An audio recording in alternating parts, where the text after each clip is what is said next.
Kisah Nabi Sulaiman alaihissalam.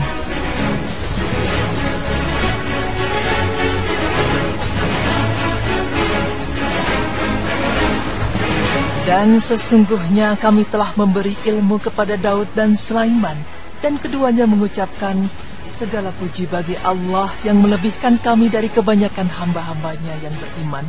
Quran Surah An-Naml ayat 15. Pemirsa beriman, jika kita mendengar kata Nabi Sulaiman, yang terlintas di benak kita adalah seorang nabi dengan banyak keajaiban. Beliau adalah satu-satunya nabi yang menerima segala kenikmatan dari Allah Ta'ala secara sempurna. Pertama, Nabi Sulaiman mewarisi tahta kerajaan ayahnya. Kedua, dia bisa berbicara dengan segala macam binatang. Ketiga, dia memperoleh kekuasaan untuk mengendalikan angin. Kemudian Allah menundukkan jin dan setan untuk melayaninya. Itulah sebabnya Sulaiman dapat mengikat setan-setan kafir guna mencegah kejahatan. Nabi Sulaiman merupakan putra dari raja dari kerajaan Israel bernama Nabi Daud alaihissalam. Nama Sulaiman disebutkan sebanyak 27 kali di dalam Al-Quran. Sejak Nabi Sulaiman berusia 11 tahunan, beliau sudah menunjukkan tanda-tanda kecerdasan, ketajaman otak, kepandaian berpikir, serta ketelitian dalam mempertimbangkan dan mengambil suatu keputusan. Sejak masih berusia muda, Sulaiman telah disiapkan oleh ayahnya yakni Nabi Daud untuk menggantikannya menjadi raja di kerajaan Bani Israel. Namun putra pertama Nabi Daud, kakak dari Sulaiman yang bernama Absyalom, tidak merelakan dirinya dilangkahi oleh adiknya.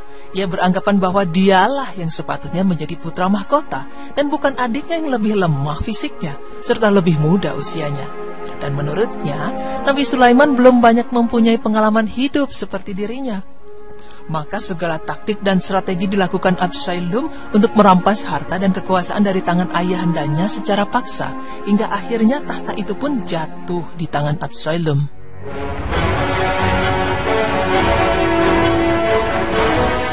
Akan tetapi, akhirnya tahta berhasil direbut kembali oleh Nabi Daud, sementara Absyalom harus mati terbunuh dalam perang perebutan tahta kerajaan. Setelah 40 tahun berlalu, Raja Daud meninggal dunia. Maka Nabi Sulaiman pun diwasiatkan untuk menggantikan posisi Nabi Daud sebagai raja di kerajaan Israel. Sulaiman akhirnya menjadi raja di istana yang berdiri megah.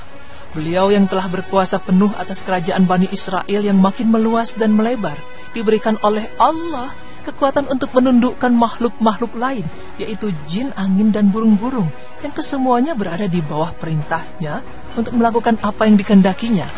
Di samping itu, Allah memberinya pula suatu karunia berupa mengalirnya cairan tembaga dari bawah tanah untuk dimanfaatkannya bagi karya pembangunan gedung-gedung, pembuatan piring-piring sebesar kolam air, periuk-periuk yang tetap berada di atas tungku yang dikerjakan oleh pasukan jinnya. Nabi Sulaiman pun memiliki istana yang dibangun secara gotong royong oleh manusia, jin, bahkan hewan. Dindingnya terbuat dari batu pualam, tiang dan pintunya terbuat dari emas dan tembaga. Atapnya dari perak, hiasan dan ukirannya terbuat dari mutiara, intan, dan berlian. Pasir di taman juga ditaburi mutiara.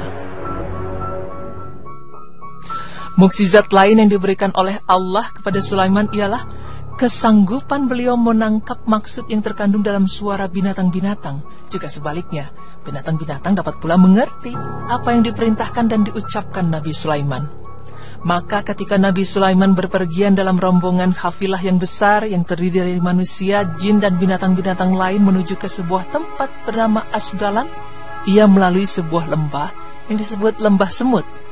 Di situ ia mendengar seekor semut berkata kepada kawan-kawannya, "Hai semut-semut, masuklah kamu semuanya ke dalam sarungmu, supaya kamu selamat dan tidak menjadi binasa diinjak oleh Sulaiman dan tentaranya, tanpa ia sadar dan sengaja." Nabi Sulaiman hanya tersenyum mendengar percakapan semut yang ketakutan itu. Beliau pun memberitahu akan hal itu kepada seluruh pengikutnya, seraya bersyukur kepada Allah atas karunia yang diterimanya. Suatu ketika, Nabi Sulaiman diberitahu oleh burung hudhud bahwa di Yaman terdapat kerajaan Saba, yang istana dan singgasananya sangat megah, penuh permata. Beliau juga diberitahu bahwa penguasanya adalah Ratu Bilqis. Ratu Bilqis adalah seorang pemimpin yang tidak mengenal Tuhan. Bahkan bersama rakyatnya, Ratu Bilqis menjadi penyembah matahari. Mereka bersujud kepada matahari di kala terbit dan terbenam.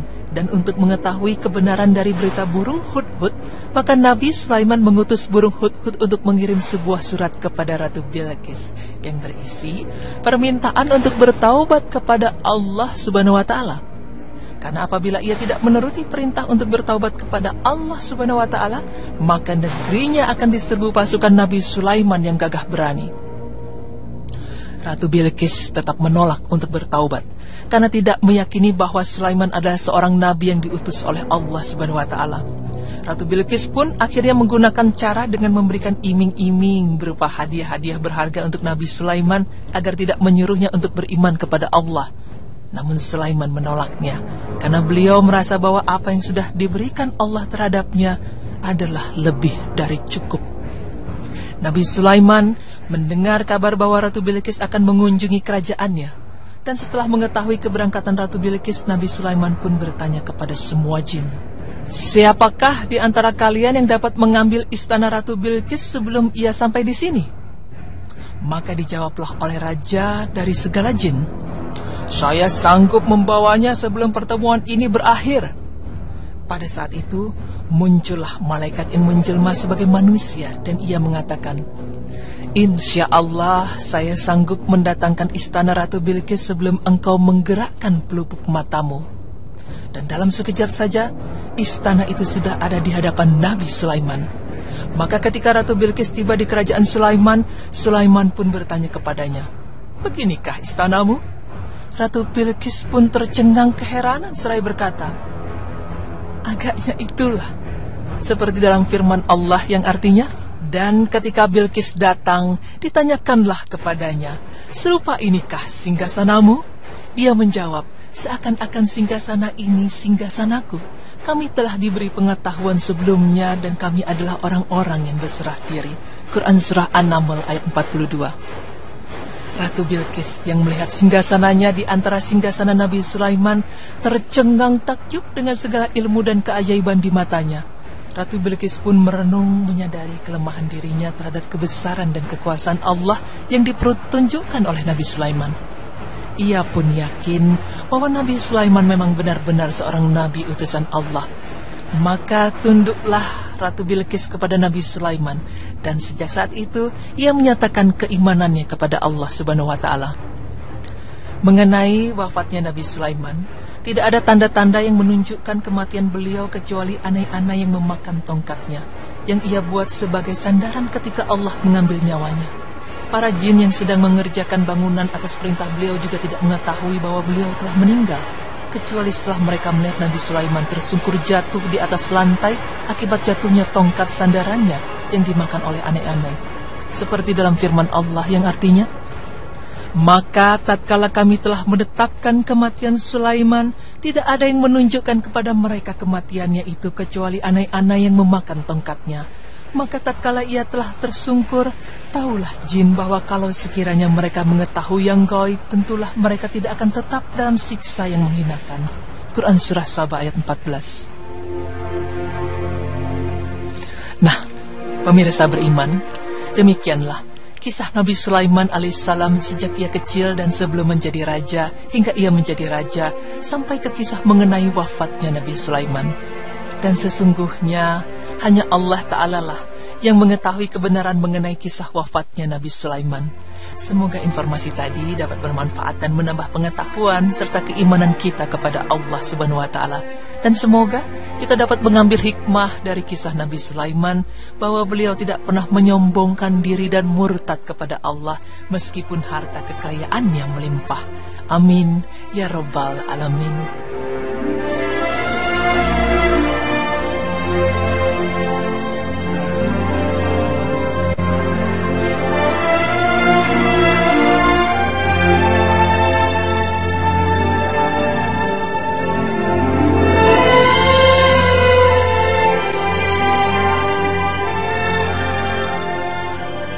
Pemirsa Wisnu, setelah ini kita akan membahas tentang keutamaan sholat duha. Benarkah kalau sholat duha ini adalah pembuka pintu rezeki?